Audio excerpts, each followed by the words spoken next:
Adding a technician in Jobber takes less than 5 minutes, but the permissions you choose during setup decide what they can see, edit, and access every day. By the end of this, you'll know how to add technicians in Jobber, assign the right permissions, and avoid the setup mistakes that slow teams down.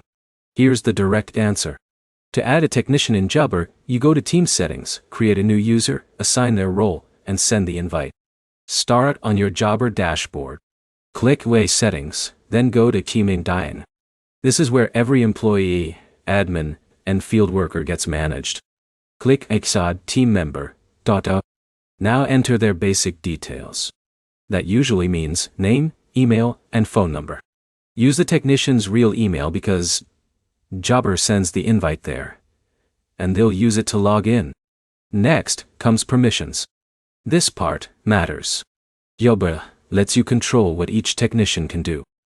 For example, you can allow them to view schedules, clock in and out, update job notes, and mark work complete.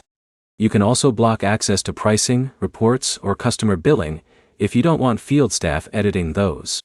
For most technicians, limited field access is enough.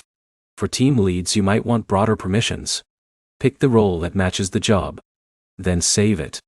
Jobber sends the invite automatically. The technician clicks the email link, creates their login, and downloads the Jobber app. Once they log in, they'll see assigned jobs, routes, client details, and work notes based on the permissions you gave them. Here's where setup usually goes wrong. If the technician says they can't see jobs, check if they've been assigned.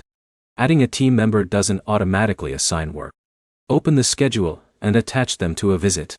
Also check mobile permissions. If you use GPS tracking, the app needs location access turned on. Without that, route tracking won't work properly. One smart move is adding one technician first and testing everything.